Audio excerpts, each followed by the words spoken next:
Welcome back, folks, to Let's Play Betrayal at Krondor, and when last we left off, we may or may not have been the victim of a con, as we contracted a disease from someone who had a sign on their door saying, "Don't talk to me, I have a disease," and then we were told to come here, where we were very easily healed of said disease by a very, very helpful healer, who seemed to be quite well off.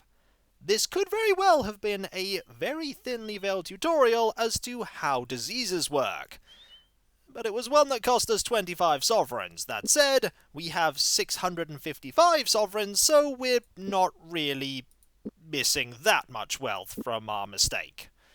Now, we could head north, but we should be heading south first to see about getting that ruby. Also, I want to see if we can bard at the tavern, but I'm going to do that on the way back.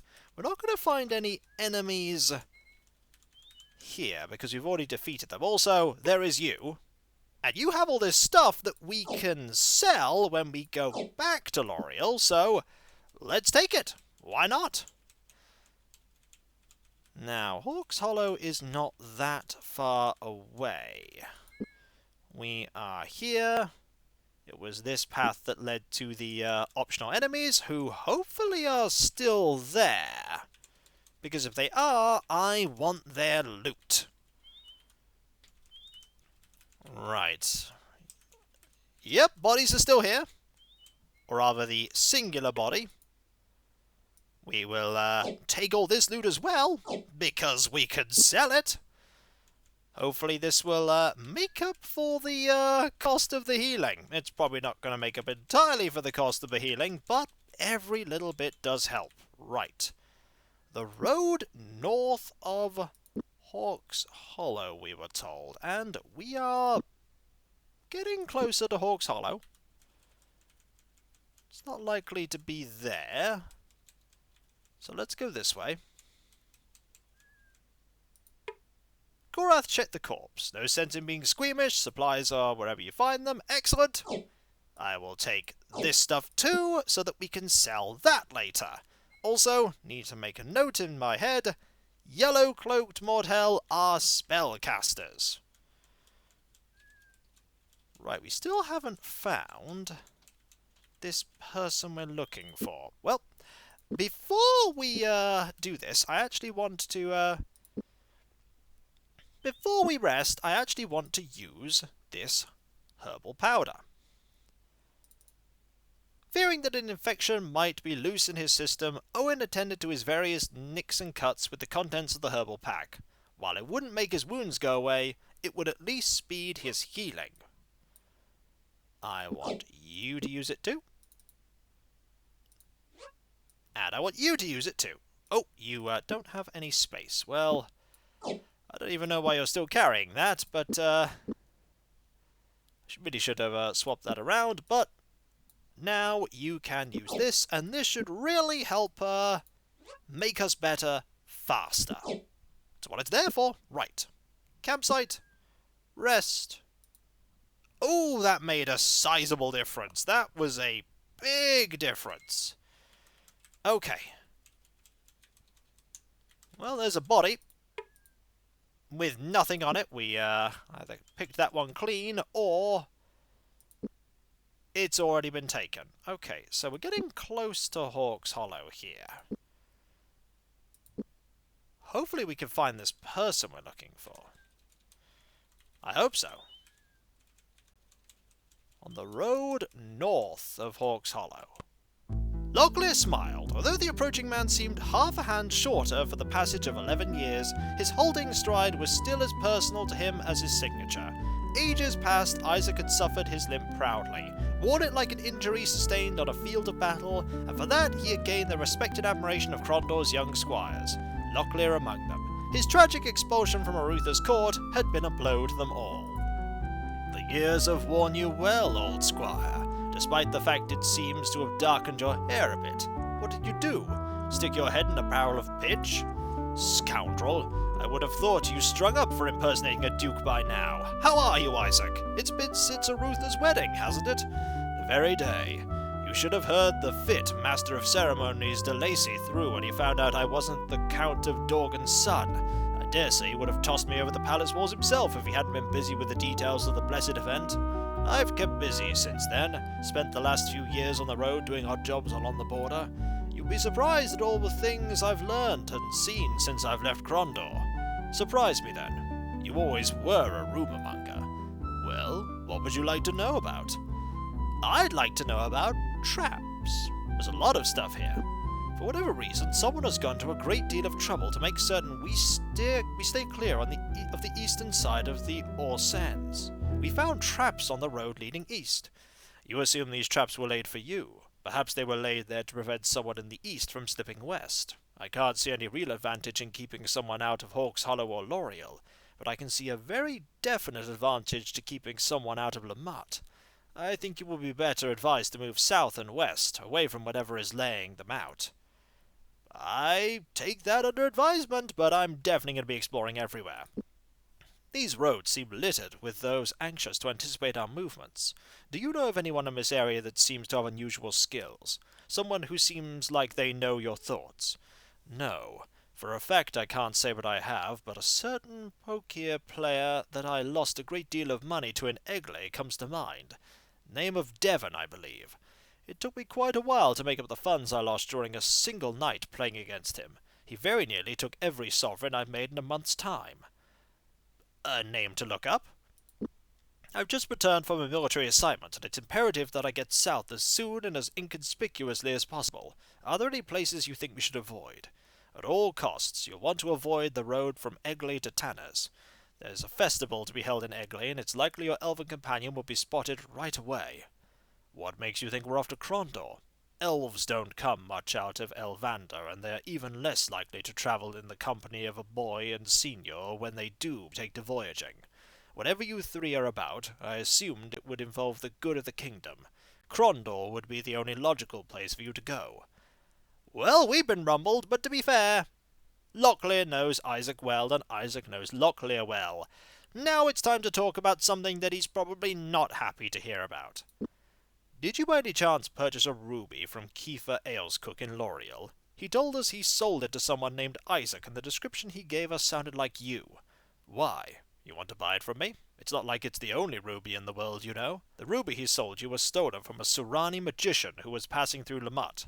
The garrison would like the stone back. We were hoping we could talk you into at least returning it to Kiefer to get your money back. I'm sorry to hear about your dilemma, but I had no idea the stone was stolen when I paid Kiefer's price, and I have my own little problem. I need the stone so I can pay off a sword crafter to get my blade repaired. Can't you pay him with gold? He specifically barred us in gems, and the ruby will cover my costs plus a little more. I should have enough left over to eat for a month or more. What if we can repair your sword for you? What, here? In the middle of the road? Since I don't have a workshop, I don't see that we can do it anywhere else. Well, I suppose. My blade is fairly expensive, and I'd hate to see it further damaged. It's conceivable you could do more harm than good, so unless you're really skilled at weaponcraft, well, do you really think that you're that good? I'm going to give it a go. Good enough. Your blade? Please be careful. I paid quite a bit for it. Well, I have to say this. You appear to know what you're doing. It looks much better than it did. And it will hold the edge? You could cut up the whole of Delacon's moss ranges and it'd still be sharp for a month after. And that's the advantage of working on your skills. Well, it looks as if you've come through on your end of the bargain. Remind me to give you the ruby before you leave. So where is this miracle-working weaponsmith you were talking about? It might be worthwhile to go and have our own weapons repaired. There's a shop in Highcastle called the Battleworks. It's a long way to go, but their work is impressive. Excellent! As much as I would like to stand about gossiping, I suppose we three need to hie back to the road before Prince Arutha sends out a search party for us. The prince is expecting you, then. Please send His Highness my regards. I shall. Take care of yourself, Isaac. Did we get there? We did! Common as a pebble on a beach, the pear-cut ruby was used in the Western Kingdom almost as frequently as gold sovereigns. It's a 1% value gem, but you know what? it was worth getting. And it was definitely worth getting it using our weapon repair. I can only imagine how much it would have cost had we have had to use our money to get it. 81% weapon repair paid off. Also, we're going to get more money by heading back to L'Oreal and selling off the stuff we have here. And of course, that means, you guessed it, even more haggling. Also, I should just stick to the road. No reason not to stick to the road. Meow. Meow. Have I passed L'Oreal? No, I don't think I have yet, have I? No, L'Oreal's still a bit to the north. That house I want to avoid is also to the north, so, gonna pass by that. Also, gonna heal a bit. There we go. We are all good. You know what, let's pass you 5 of these. There we go. So now you have a pile of 14. You know, we can actually pass you 2 of these and make a space of inventory! Yay! We're really struggling for inventory space. We're really struggling. But I'd rather be... Ooh. Oh yes! There's stuff I can take here too! And you know what? Let's do that. Let's pass you briefly this whetstone and this whetstone, so we can have you take that armour. Excellent. Might as well... Oh, this is literally right next to L'Oreal. This is literally right next to L'Oreal. Oh, I'm gonna have fun selling all of this. Oh, I'm gonna have fun. Right, let's get haggling ready and just get all of this stuff. Okay. We'll sell all the stuff first, and then we'll actually haggle. Okay. Please sell this. 5 sovereigns, that's fine. That as well. Please sell this. Another 5 sovereigns. Please sell this. Another 3 sovereigns. This as well. Another 5 sovereigns. Oh, oh, this is wonderful. This is absolutely wonderful. All of the stuff that we're just getting, all the money. Don't sell the gem. That's just me reminding myself, do not sell that gem. We need that gem. Nothing we can sell here. That's fine. We'll be back. We literally left some loot outside of town. Literally. It's right here. On the road. Was it you? Or was it, I feel like there were more bodies. Yep, there were more bodies. There's this sword, for instance. We don't want the rations, that's for sure. And this sword. And this whetstone too. Marvellous. No room.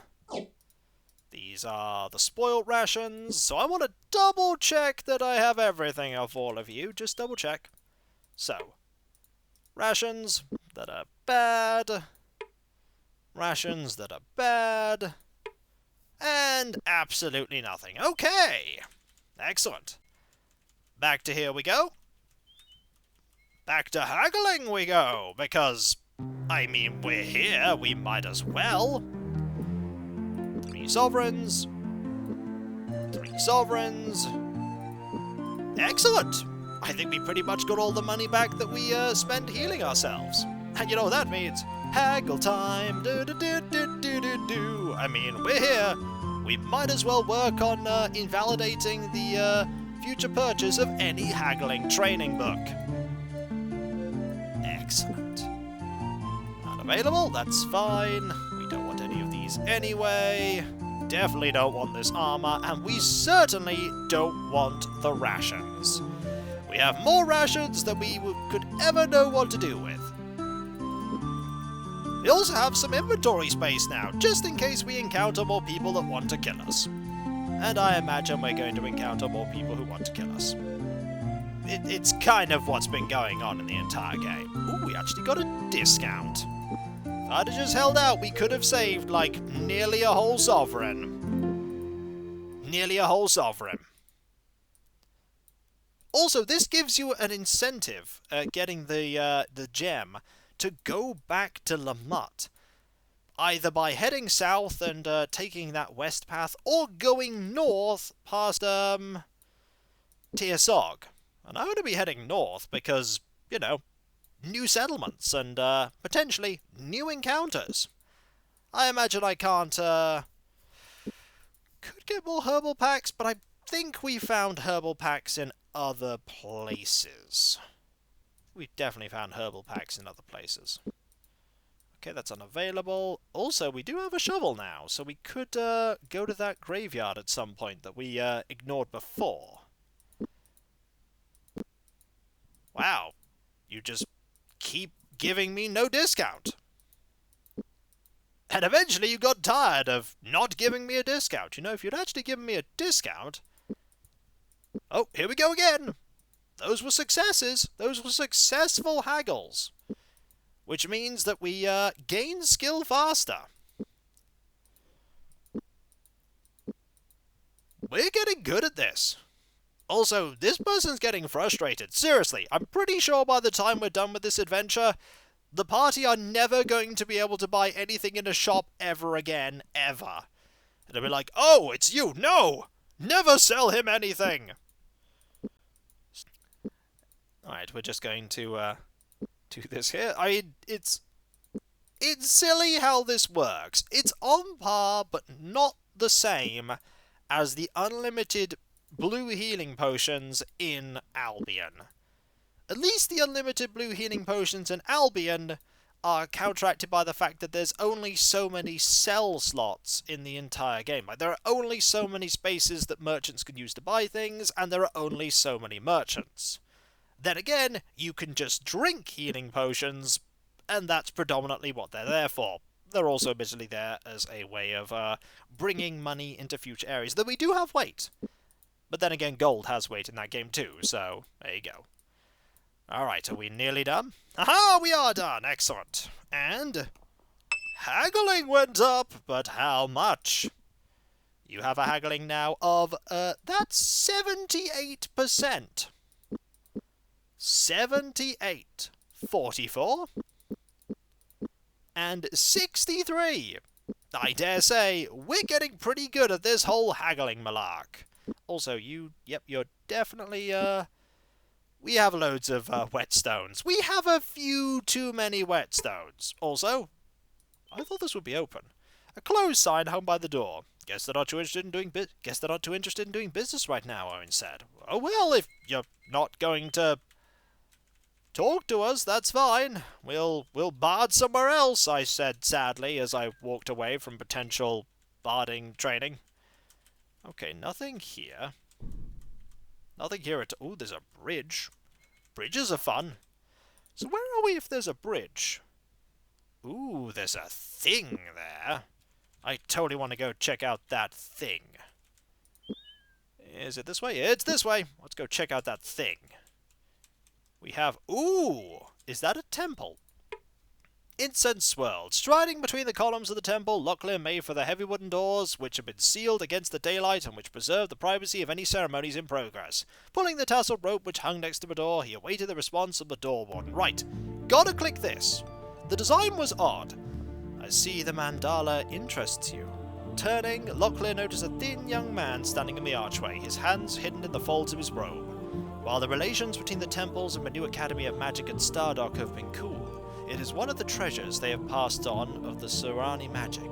It has given us great mobility. Mobility? Locklear asked. How could a painting help you move? The acolyte smiled. It would be easier to explain by example. Tell me about a place you are familiar with, a place where you have spent a good deal of time. Locklear shrugged, describing the place he had grown up, the layout of the rooms, the various things associated with his home. Very good, the man replied. As you described those things to me, doubtless you also experienced certain memories through which you were able to relive your past. In the same way, these mandalas help us locate a place. By memorizing a pattern painted on the wall of a specific temple, we may will ourselves there. I think I could think my way home with this? No. The memory of your home would be too unfocused for you to make the attempt. But if you were to memorize this pattern, you could return here by recording its image in your mind when assisted by the power of another temple. Locklear looked back at the mandala, lost in thought for a moment, his eyes soaking up the intricacies of it. I assume there would be some fee associated with moving between locations? The acolyte nodded. As simple as it is in concept, it still requires a great deal of effort to move even a single individual, though I am told the Serani Great Ones move about with less effort. I believe Pug wished to restrict our knowledge of this in some ways until we had proven we would not abuse its power. Oh! Okay, so we can go to these places. We can go to the Temple of Cybon and the Temple of Killian. Interesting. Teleportation. We don't want to do it right now, though. The priest waited. Sighing, Locklear stepped away from the mandala on the wall. I don't believe we will be using your services at the moment, brother. Thank you for your attentions. Let's enter here. And we want to talk. The acolytes escorted them. After passing through a maddening series of arches, they finally were let into a large chamber upon whose floor a 7-rayed star was formed in mosaic by dark blue tiles. A small priest stood in the symbol's centre, his back turned towards them. "We are looking for the high priest of his temple," Locklear said. "Would you know where we could find him?" "I am he." As the man half-turned, Locklear suppressed a gasp at the priest's hideous visage. Struck to the left side of his face was a dark brown strip of cloth, a ragged hole torn in it to allow a pinkish-looking eye to peer out at them. "What is it that you want?" he wheezed, his frame shuddering with each breath. "Are you new acolytes?" "No," Locklear swallowed with some difficulty. "We are travellers." "As all under the heavens are," the man said, making a feeble gesture at the vaulted ceiling above them. "All travellers. Please, let us talk a while." When at last many of the candles in the chamber had burned low, the priest nodded his head. "I have enjoyed this," he said quietly. "As have we," Locklear replied graciously, rising to leave. "Oh, before I forget, where was the interesting statue again that you mentioned?" "The oracle? In the hills to the east of Malek's Cross," the priest replied. "Perhaps your journeys will take you there soon." "Interesting! We learned a thing. And it's dark. We should probably rest. We really were there a while." "Resting. And when we come back, folks, we're gonna head north to Tirsog and then travel back round to Yavin and get our reward for returning that ruby. And then we have to decide whether we want to go past Egley and Tanner's or go to Sarth. We might want to actually pop to Sarth and then go to Egley and Tanner's. It all depends on what we find at Sarth. And so, I'll catch you next time, folks, and I'll see you then. Later.